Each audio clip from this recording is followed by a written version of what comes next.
75 million. Good afternoon, everybody. Thank you so much for coming here today for a exciting public safety update. I'm joined by Council President Miguel Melendez, Council Members Mitch Gruber, and Council Member Michael A. Patterson, and Deputy Mayor Mike Burns is here, as well as the Commissioner of the Department of Recreation, Shirley Green, Police Chief David Smith, and Assistant Director of Emergency Communications, Greg Roney, and also Deputy Commissioner Sarah Fletcher, and our Director of Violence Prevention, Zekwe Tukes. And you've heard from members of this team before about our steadfast commitment to enhancing public safety with proven innovative models and methods. And today I'm excited to announce that over the next several months, we will work towards launching the City of Rochester's Action Team. That's ACTION. Our Action Team will follow successful community responder models that have been implemented in numerous U.S. cities, including Dayton, Ohio, Evanston, Illinois, and Albuquerque, New Mexico, to address important non-urgent and non-violent situations that have traditionally been handled by the police. And this let me back up a little bit to tell you on some of the innovative models that you have seen. You've seen our PIC team, which is our person in crisis team, which is directly related to mental health calls in which individuals call 911 and a mental health provider is dispatched. You've seen our Nurse Navigator program, which is a program in which we work with AMR to make sure that lower acuity calls are answered through a nursing system, through our nurse navigation system. You've seen us launch our Office of Violence Prevention, which is focused on our Peace Collective and helps with prevention, intervention, and suppression. You've seen our police department, in which we've launched the violence prevention section within the Rochester Police Department. So our action team is following up on those other innovative things that we have announced. In 2020, in response to the community demand in the city, we established a person in crisis team then, and that has been successful. And in my previous 3 subsequent budgets, we increased funding and made the PIC team a permanent entity of city government. And about 2 years ago, we wanted to explore how we could learn from the success of the PIC team and develop a separate team that could answer a broader range of low-risk 911 calls. So in 2023, we turned to the Law Enforcement and Action Partnership, or LEAP, to dig into this question and provide us with recommendations. They submitted an 84-page report, which we are releasing today, that elaborates how a community responder team, Rochester's Action Team, could solve this issue and outline some very straightforward ways to make it happen.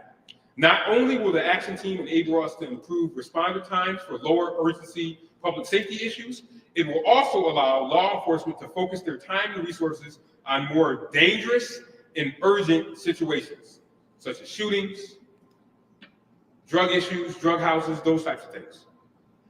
This is an innovative approach that requires buy-in from City Hall, the community, and law enforcement. This is not something that can just be done in a vacuum. We have spent a lot of time studying this.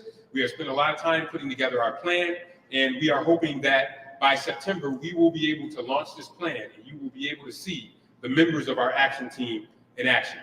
A lot of this is subject to negotiation with the Locust Club, and we will be following those steps as we go throughout rolling out this in the next couple of months.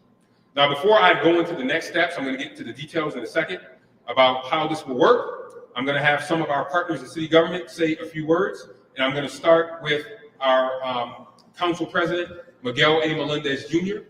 City Council, 5 City Council members released the Pact with the People, and this was an item on their agenda as well. So I want to have the Council President come up and say a few words about the action team.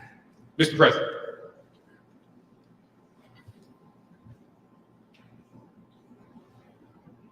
Well, good afternoon.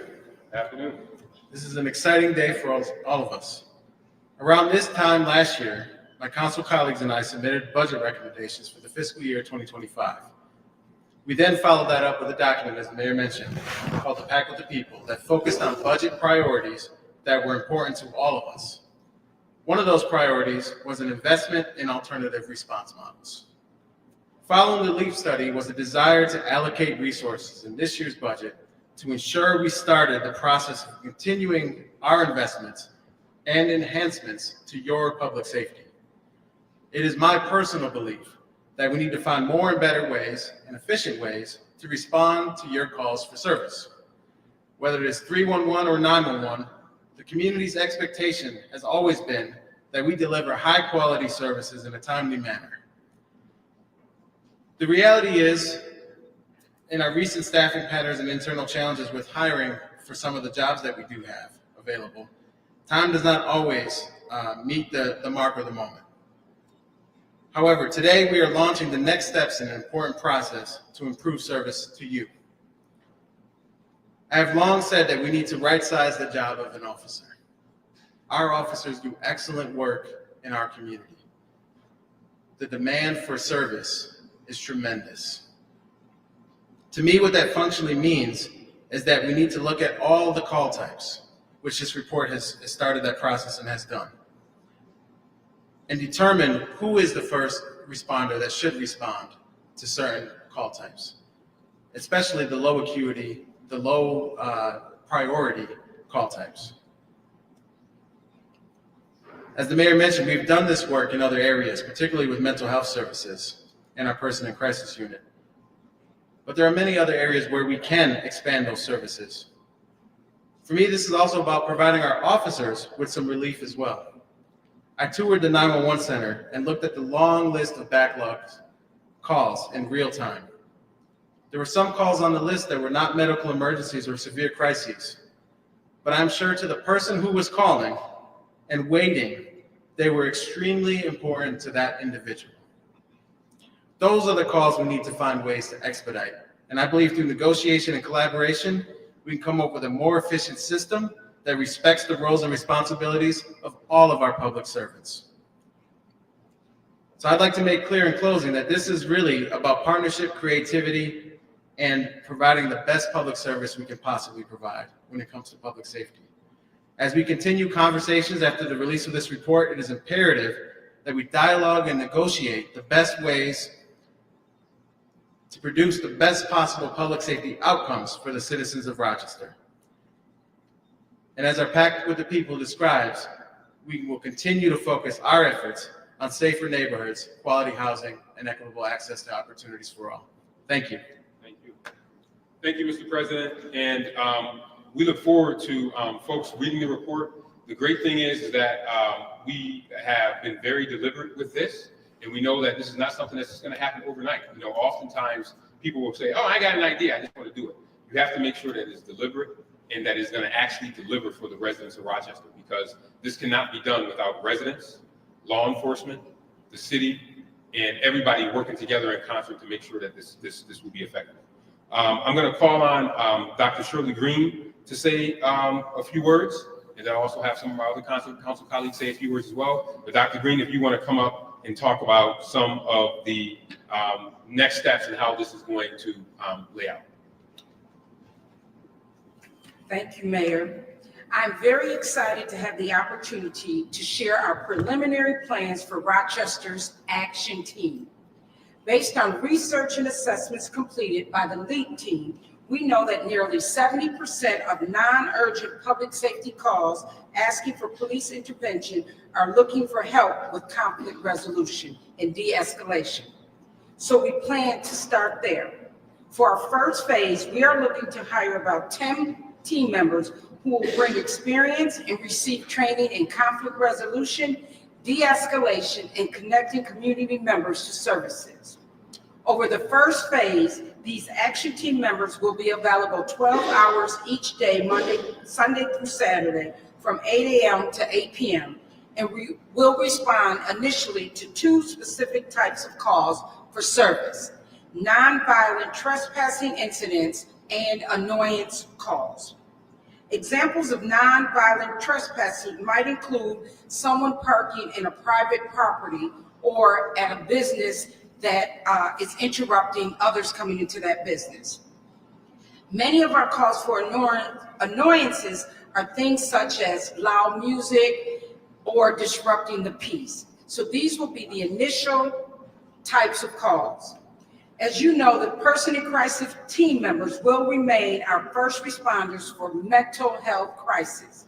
They will continue to be dispatched both with and without police officers. depending on the situation, which is what we currently do. The action team will be deployed in teams of 2, but they will not be accompanied with police response. That's because 911 operators will screen the calls to make sure the action team members are only dispatched to address non-violent, low-risk situations. In the screening with 911, they will identify disqualifying call characteristics like any mention of violence, weapons, or emergency medical needs. These calls will not be dispatched to the action team. These calls will dispatch other first responders. We have a lot to do over the coming months to be ready for our preliminary phase 1 launch in September. We will assess our progress every 3 months and make appropriate adjustments to maximize service delivery to our residents. In future phases, we will hire additional team members, extend service hours to 24 hours a day, 7 days a week, and expand the types of call that the action team will respond to. I look forward to continuing to work with my colleagues here with me, Greg Rooney from ECD, Zekwe Tukes from Office of Violence Prevention, Chief Smith, and Deputy Commissioner Sarah Fletcher. We will continue to have our internal meetings to establish protocols, hire appropriate team members, and train all new hires and 911 call staff members. As with most important initiatives, it will take commitment and teamwork to make the difference we want to see in the Rochester community. Thank you, Mayor. Thank you. Thank you, Dr. Green. And it's funny, I was thinking about Councilmember Patterson when we were talking about parking, because I can remember there was a month where you got probably 5 or 6 emails from a constituent, and it was related strictly to parking. So imagine this action team coming into this area, working with the NSC and others to solve this issue. That's not violent. It hasn't been escalated to any violence, but it's a person that is probably not following city code or not communicating with their neighbors, but they are making hay in an area because of parking. One of the #1 calls that we get, particularly over the summer, to the mayor's office, often relates to loud music. Loud music, parties, and those types of things. Right now, all those calls go to 911. So that means if a 911 person is dealing with that call, not saying that it's important, they're not dealing with something that might be a serious break-in, a robbery, or a shooting. So we want to make sure that we are able to equalize this, but more importantly, making sure people are getting the customer service that they need and actually solving the problem, because these action team members will be able to dig deeper because they'll also be trained in conflict resolution, which is something that is extremely, extremely important. Our community deserves continued innovation and teamwork to expand on the great work we've done together to address public safety. And rest assured, we are going to move slowly, as it was said. I have set an ambitious goal, and Dr. Green's mission is to roll this out in September. And one of our next steps is to work with the leaders at the Locust Club. So we've been in talks with the president, Jeff Wader, and we want to ensure that we find an approach that honors our contractual commitments and expands public safety for the whole community. Contracts are important. As you know, I am a big friend of labor, and we need to make sure that anything that we do does not run afoul of any of our collective bargaining agreements. And at the same time, Commissioner Green will continue to explore next steps and intervention. And we look forward to Dr. Green doing a great job here. She's been doing a great job with the PIC team, her and Sarah Fletcher, and that has worked out very, very good for us. We've expanded the PIC team from something that was a pilot, we went on and made it permanent. I want to have Councilmember Mike Patterson say a few words as well. I don't know if you knew I was going to have to say a few words, but I'm going to have to say a few words and then close, and then have Councilmember Gruber close us out, and then we'll take any questions that you may have. Councilmember, sorry. Yeah. Thanks for the heads up, man. All right, so, parking doesn't seem like a big deal unless you live on a street where you can't park in front of your house because a business has decided that they would take up all of the parking on your street. Parking doesn't seem like a big deal unless you are in a commercial area where another business has decided that they're going to take up all of the parking on the street. In many instances, these are repair shops. Parties don't seem like a big deal unless you're trying to sleep at night and you can't because these folks have decided that they're just going to make this the party house. And in too many instances, it takes a tremendous amount of resources on the part of the city to address these issues.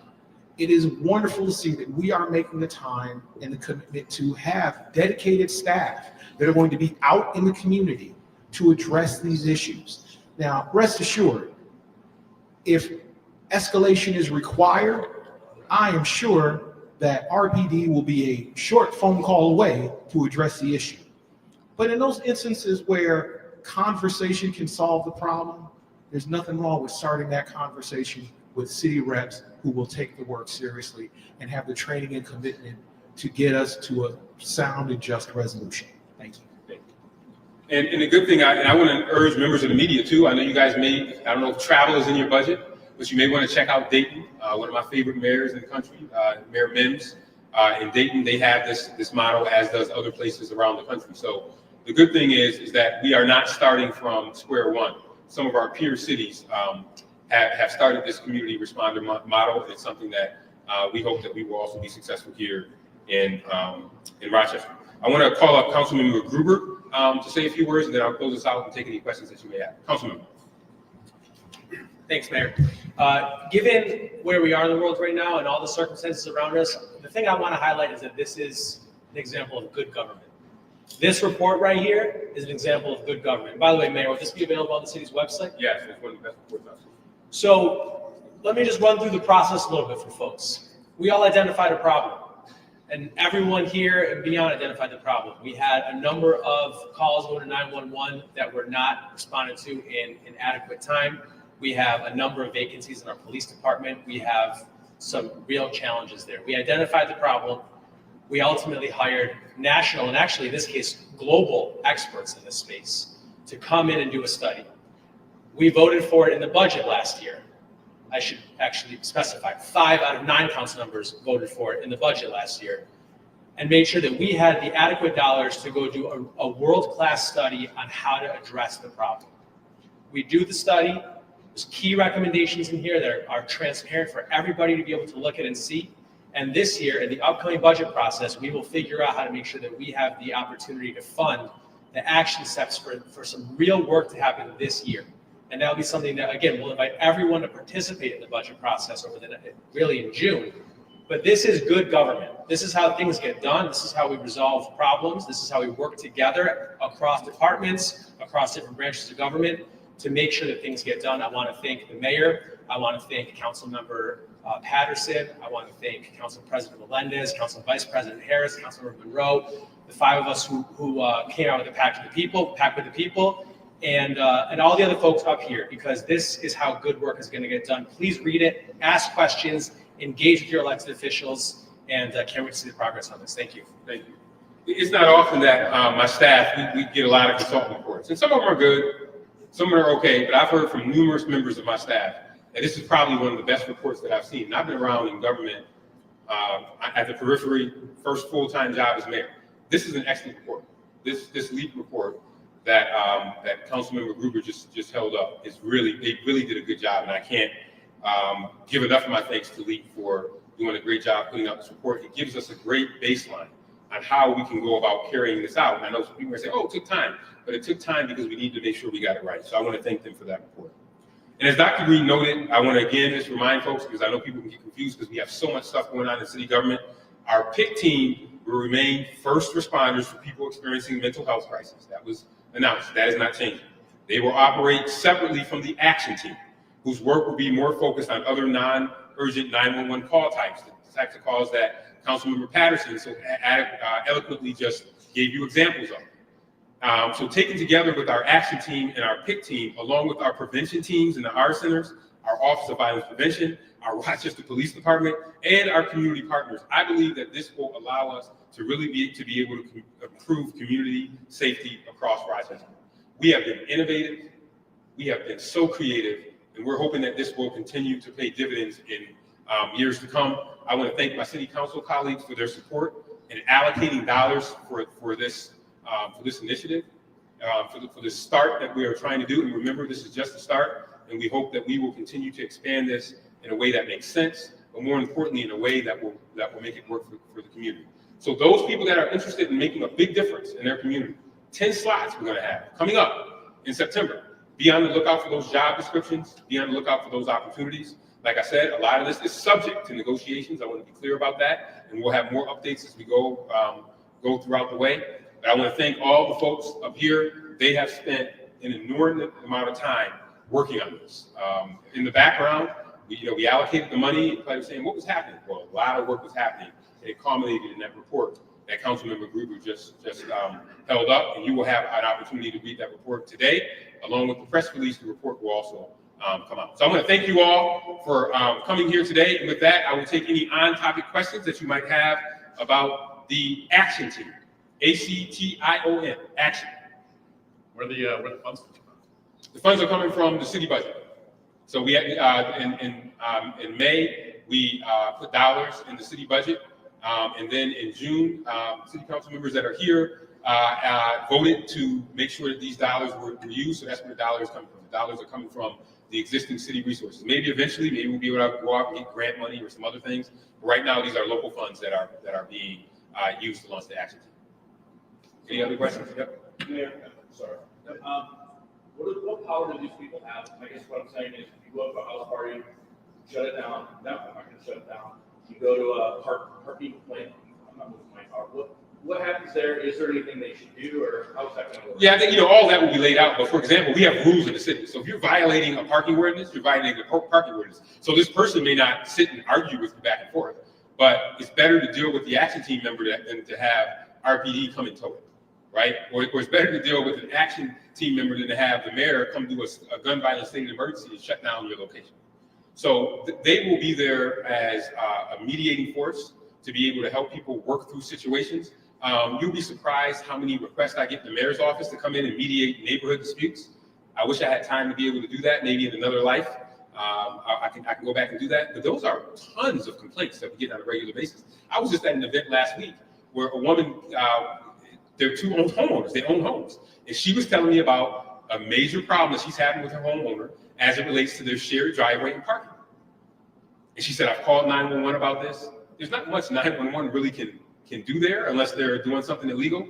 But an action team member can come instead of calling 911, or if you call 911, and be able to have a conversation with both parties and say, can we come up with something that works? Now, in the end, if it doesn't work, then we have to escalate. And that's the way it is now with PIC and everything else. So the idea here is that this action team will be able to, hence the name, take action, and be able to take action almost immediately to be able to solve the needs of the person that are right there. Why wait in order for that to happen? And then why not get your issue solved? Because sometimes it happens with parking. Because in the instance that I'm thinking about with Councilmember Patterson, the issue got solved one day, and then guess what? 2 days later, I get a note from him saying, oh, it's back. This business A is back. Parking in front of the neighbor's yard. They can't find a parking space. There's nowhere for them to go. And we had to, unfortunately, escalate it in order to get it done. Imagine if we were able to have this action team back then. This issue could have been solved. So that's what the idea is for them to be able to do. They will have radios. They'll be able to call in directly to the police department and 911 to be able to call for backup if they need it, because these people also need to make sure that they feel safe as well. Any other questions? An ideal candidate for one of these positions? Are you looking for someone with law enforcement background, or? The best ideal candidate is someone that is a mediator. And I'm sure all these people will be trained in conflict resolution and mediation skills. Because imagine having two neighbors, for example, in front of you at the same time. And I've done this. I had 6 brothers and sisters. And my nickname was they used to call me the mediator. So I know what it's like mediating, right? So imagine you got Mike and Mitch in front of you, and they're going back and forth. You need a person that can de-escalate, can find problem resolution, and be able to mediate a solution and have an immediate conclusion. And then the last thing is you got to have a love for the community. You cannot be afraid to go on Hudson Avenue. And we have some people who work in nonprofits. I talk to them sometimes and I say, I need your help on Hudson. Oh, we're scared to go over there, right? We need people who aren't afraid to go into our neighborhoods, that aren't afraid to go into communities and engage with people, right? So you need to be able to go from the northwest to the southeast to the southwest and back again. So are you able to operate within the urban environment and be able to solve people's problems? And they don't have to have a law enforcement background at all. Any ideas on recruitment efforts? We have not started the recruitment efforts yet, but stay tuned. Obviously, we're gonna have to start soon because we want to do our launch in September. A lot of this is subject to collective bargaining, as I said, but recruitment efforts are gonna need to start very soon because September will be here before you know it. But that's our start date.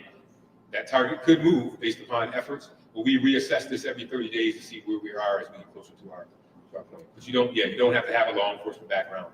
But the biggest thing is a heart for the community and good mediation skills. Any other last minute questions? All right, well, I thank you all for coming here today. I thank my colleagues all up here, and we are very excited about this, and we're gonna take some action. We're gonna take some action with our action teams. So get ready. Thank you, everybody.